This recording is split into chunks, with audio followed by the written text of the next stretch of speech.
श्री गुरुदेव दत्त. नमस्ते स्वामी भक्तांनो, स्वामी साथ या चॅनलमध्ये आपले स्वागत आहे. पुढील काही दिवसांमध्ये आपण संपूर्ण श्री नृसिंह सरस्वती चरित्रामृत ऐकणार आहोत.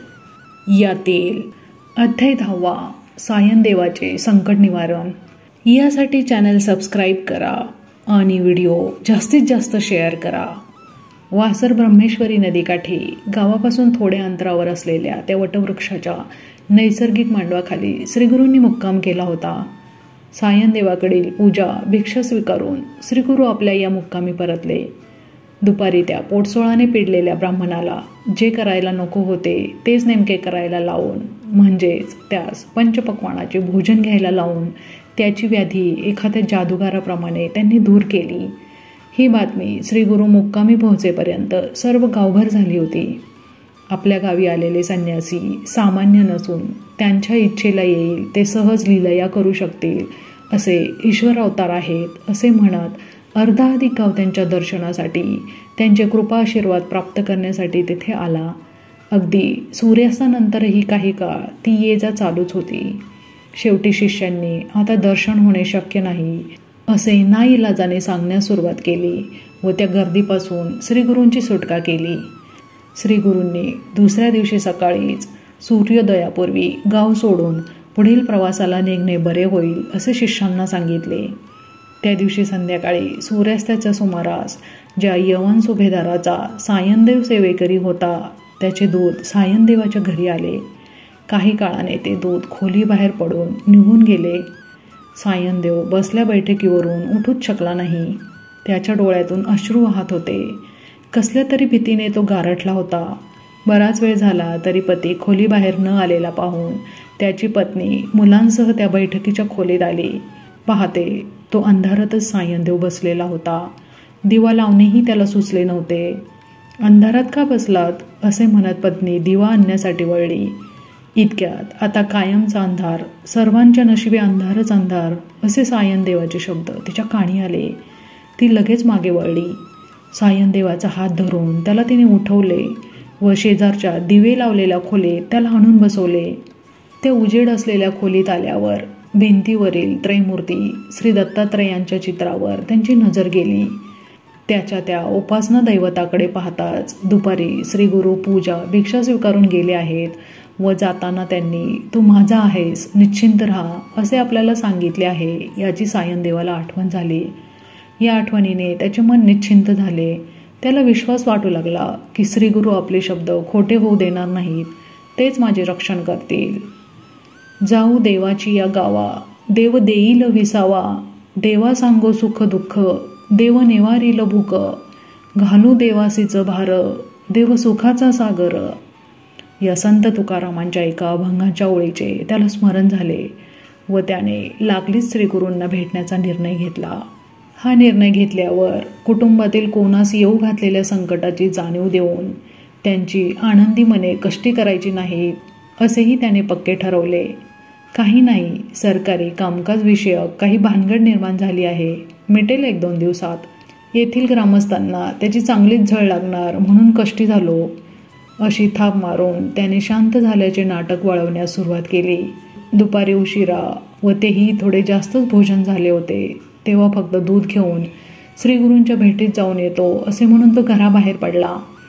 सायनदेव श्रीगुरूंच्या मुक्कामी पोहोचला तेव्हा रात्रीचे 8 वाजून गेले होते. त्याला त्यावेळी तेथे पाहून श्रीगुरूंस व शिष्यांस थोडे आश्चर्यच वाटले. श्रीगुरूंचे चरण धरून त्याने त्यांना वंदन केले. श्रीगुरूंनी अशा वेळी येण्याचे प्रयोजन विचारता त्याने सांगितले की ज्या यवन सुभेदाराच्या सेवेत मी आहे तो अत्यंत क्रूर आहे. तो अशा चमत्कारिक वृत्तीचा आहे की प्रतिवर्षी किमान एका ब्राह्मणाचा तरी तो वध करतो. त्याशिवाय त्याच्या विकृत मनोवृत्तीचे समाधान होत नाही. ब्राह्मण वध करण्याचे ते वेळ उफाळून आल्यावर तो आपल्या दूतांकरवी इच्छेस वाटेल त्या ब्राह्मणाला आपल्या वाड्यावर बोलवून घेतो. आत्ता थोड्याच वेळापूर्वी सूर्यास्तासमयी त्याचे दूत येऊन उद्या मी त्याच्या वाड्यावर हजर राहावे असा त्याचा निरोप मला देऊन गेले. देवा, दुपारीच तू माझा आहेस, निश्चिंत राहा असे तुम्ही सांगून गेल्यावर काही तासातच माझ्यासमोर हे संकट उभे राहिले या संकटातून तुमच्या विना माझी कोण सुटका करू शकेल? मी सर्वस्वी तुम्हाला शरण आलो आहे. या क्रूर यवनाची सेवा न करण्याचा अनेकदा निर्णय घेतला, पण कुटुंबाच्या पालनपोषणाची जबाबदारी त्या निर्णयाच्या अंमलबजावणीच्या आड येत गेली. तेव्हा कृपाळा, माझं रक्षण करा व पुढचाही काही मार्ग दाखवा, असे म्हणून त्याने पुनश्च श्रीगुरूंचे चरण धरले. श्रीगुरू म्हणाले, मी तुला निश्चिंत राहण्यास सांगितलेले आहेच. ज्याला एकदा मी माझा म्हणून जवळ केला त्याला कोण मारू शकेल? बोलवल्याप्रमाणे त्या यवनाच्या वाड्यावर तू निश्चिंतपणे जा. तो तुला काही करू शकणार नाही. उद्या सकाळीच सूर्योदयापूर्वी मी हा गाव सोडण्याचा विचार केला होता, पण आता तो बेत बदलून तू त्या यवनाकडून परत येईपर्यंत मी येथेच थांबणार आहे. मी जरी येथे असलो तरी तुझ्याबरोबर असतो हे तर तू जाणतोस. सर्व प्राणीमात्रात मी अंशरूपाने आहेच, पण हे सर्वांबरोबर सर्वात असणे निराळे व माझ्या एकनिष्ठ भक्तांसोबत असणे निराळे. प्रत्येकाबरोबर जो मी असतो तो केवळ बघ्याची भूमिका घेऊन असतो. मी त्यांना त्यांच्या कोणत्याही कृतीपासून वा उक्तीपासून परावृत्त करत नाही अथवा त्यांना उत्तेजनही देत नाही. मग मी त्यांच्याबरोबर राहून करतो तरी काय, असा प्रश्न तुझ्या मनात उभा राहील. तेव्हा लक्षात घे की या सर्व कृती उक्तींद्वारा ते करत असलेल्या पाप पुण्याची नोंद मी करतो. या कृती उक्तीच पुण्याला व पापाला जन्म देतात. माझ्या या नोंदीनुसार पुण्याची व पापाची फळे त्यांना देणे लागतात व मी कसलाही पक्षपात न करता ज्याची त्याला शक्य असेल तेथे या जन्मीच व शक्य नसेल तेथे पुढील जन्मी देऊन मोकळा होतो. त्याच्या फळे साठवण्याच्या त्या करंडीत जागा तर असली पाहिजे ना. म्हणून शक्य असेल तेव्हा म्हणतो, पूर्वीच प्राप्त केलेली फळे संपली नसतील तर तो नवीन साठा ठेवणार तरी कोठे, म्हणून त्याच्या पुढील जन्मापर्यंत थांबतो. काहींच्या बाबतीत जन्मोजन्मी थांबावे लागते, काय करणार. अशा प्रकारे नोंद करण्याचे काम करीत असताना माझा कोण भक्त आहे व कोण भक्त नाही हे मी पाहत नाही. भक्त असलेल्यांच्या व नसलेल्यांच्या पाप पुण्याच्या नोंदी कोणालाही उजवे वा डावे माप न देता अगदी निपक्षपाती वृत्तीने करतो. मग तू विचारशील का, असे जर आहे तर भक्त होण्यात लाभ तो काय? सांगतो, ऐक.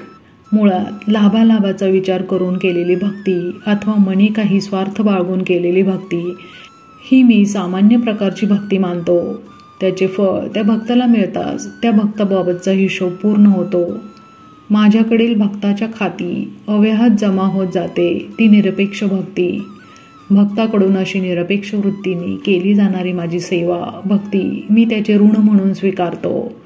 असा ऋण देणारा कोणी दारात आला तर मला फार आनंद होतो, पण मी कधी ऋण मागायला जात नाही अथवा द्या असे सुचवत नाही. आपणहून कोणी द्यायला आला तर बाहू उभारून त्याचे स्वागत करतो, त्याला उत्तेजन देतो, त्याला मार्ग दाखवतो व तसे ऋण मला देण्याची भरपूर संधी व साधने उपलब्ध करून देतो. हे ऋण मला देणाऱ्या माझ्या धन्याला, सावकाराला म्हणजेच माझ्या परमप्रिय भक्ताला गरज लागली तर त्याच्याकडून स्वीकारलेल्या संपूर्ण ऋणाची परतफेड करतो, वर व्याजही देतो. हे व्याज म्हणजे काय तर त्या माझ्या भक्ताला मला नवीन ऋण देण्याची बुद्धी देतो व संधी उपलब्ध करून देतो. म्हणजेच माझ्या त्या भक्ताकडून पापजनक कृती वा उक्ती होत आहे असे दिसताच त्याला सावध करतो व त्यापासून परावृत्त करण्याचा अटोकाट प्रयत्न करतो. इतरांच्या कृती उक्तीबाबत माझी भूमिका फक्त बघ्याची असते. भक्तांकडून प्राप्त झालेले हे ऋण माझ्याकडे जमा असेपर्यंत या माझ्या भक्तांवर कोणाकडून अन्याय होऊ देत नाही, कोणाकडून त्यांचा घात होणार नाही याची काळजी घेतो. सर्व सामर्थ्याने त्यांचे रक्षण करतो. त्यांच्या सुखाची, स्वास्थ्याची, यशाची काळजी मीच वाहतो. ते काळजीमुक्त राहू शकतात कारण ते मला भक्तिरूपी ऋण देऊन माझे धनी सावकार झालेले असतात. धन्याच्या सावकाराच्या सेवेसाठी त्याच्या हाकेची वाट न पाहता धाव घेणे हे तर सेवकाचे कर्तव्यच असते. आता तुला भक्ती करण्यात काय मौज आहे ते कळले असणारच. तू तर माझी एकनिष्ठ भक्त आहेस. गेल्या कित्येक वर्ष तू माझी निरपेक्ष भक्ती करत आहेस. तेव्हा तू आता कसलीही भीती न बाळगता त्या यवनाकडे जा. तू सुखरूप परत येणार याची खात्री बाळग. तू येईपर्यंत मी तुझी वाट पाहणार येथेच थांबून राहणार. आता घरी जा, शांत झोप घे व सकाळी बोलावल्याप्रमाणे यवनाच्या वाड्यावर जा. सायनदेव आपल्याला या मानवी रूपात खरोखरीच परमेश्वर भेटला आहे हे खात्रीपूर्वक समजला व श्रीगुरूंना प्रेमभराने वंदन करून घरी परतला. ते श्रीगुरूंचे अमृतमय बोल ऐकून त्याचे मन पूर्णतः भयमुक्त चिंतामुक्त झाले. घरी आल्या आल्या त्या यवनाचा आलेला निरोप, श्रीगुरूंनी दिलेला उपदेश वजा धीर याची सर्व माहिती त्याने आपल्या पत्नीला दिली. ते सर्व ऐकून पत्नी म्हणाली, आता कसली चिंता. त्या परमदयाळू श्री दत्तात्रयांनी सर्व सूत्रे आपल्या हाती घेतली आहेत. तो यांत्रिक आहे, आपण यंत्रे आहोत. त्याच्या खांद्यावर डोईवर भार टाकून आपण त्याची प्रत्यही आठवण ठेवून निश्चिंतपणे समोर येईल ते कर्म त्याच्या सेवेचाच एक प्रकार, एक भाग म्हणून करीत राहायचे. आता त्यांच्यावर विश्वासून सुखाने शांतीने झोपा. सायनदेवाला त्याने पूर्वी कधी अनुभवली नव्हती इतकी शांत झोप लागली. सकाळी उठल्यावर नित्याचे सर्व कार्यक्रम आटोपल्यावर त्याने नित्य नियमानुसार पूजा केली, नित्याचा जप पूर्ण केला. मग सर्वांचा निरोप घेऊन निर्भयपणे घराबाहेर पडण्यास तयार झाला. कुटुंबातील सर्वांनी त्याला निश्चिंत मनाने निरोप दिला. त्याने श्री दत्तात्रयांच्या मूर्तीसमोर उभे राहून त्यांना विनम्रपणे वंदन केले व तो यवनाच्या वाड्यावर जाण्यास घराबाहेर पडला. निघायला थोडा उशीरच झाला होता. वाटेत 2-3 स्नेही भेटले. त्यांच्याशी बोलण्यात थोडा वेळ गेला. यवन सुभेदाराकडे त्याला पोहोचायला चांगलाच उशीर झाला. यवन त्याच्या येण्याची वेळ टळून गेलेली पाहून अत्यंत चिडला, खवळला. यवनाला वाटले सायनदेव येतच नाही. यवन अतिक्रोधायमान झाला व दूतांना लागलीच त्याला खेचून घेऊन या असा हुकूम करीत होता. इतक्यात सायनदेव त्याच्या दारी उभा असलेला त्याला दिसला. तो दातओठ खात अवारच्या शिव्या देत मारण्यासाठी म्हणून शस्त्र घेऊन सायनदेवाकडे धावला. पण का कोण जाणे तो मध्येच थांबला व मागे वळून वेगाने आपल्या शयनगृहात गेला. तेथे तो एखाद्या भ्रमिष्ठासारखा बेहोश होऊन पडला. एकाएकी त्याच्या शरीराची आगाग होऊ लागली. छातीतही असह्य वेदना होऊ लागल्या. त्याला असा चमत्कारिक भास होऊ लागला की कोणीतरी ब्राह्मण त्याचा एक एक अवयव कापून काढतो आहे.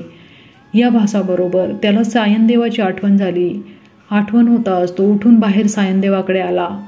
सायनदेवाला त्याचा तो क्रोध, आवेश पाहून मुळीच भय वाटले नाही. सायनदेवाचा श्रीगुरूंच्या शक्तीवर व शब्दांवर पूर्ण विश्वास होता. तो फक्त श्रीगुरूंचे सारखे चिंतन करीत होता. यवनाने सायनदेवाकडे पोहोचताच त्याचे पाय धरले व म्हणाला, मी तुला शरण आलो आहे, माझे रक्षण कर. तुला येथे बोलावण्यात माझी चूक झाली, मला क्षमा कर.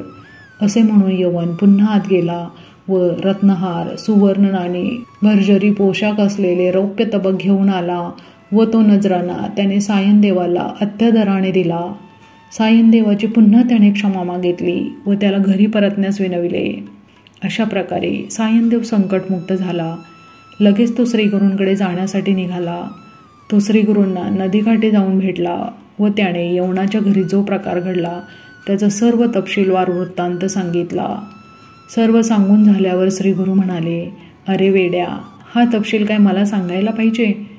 अरे मी तुझ्याबरोबरच होतो, आहे, वाचणार हे तू विसरलेला दिसतोयस. सर्व घटना मी पाहिलीच आहे.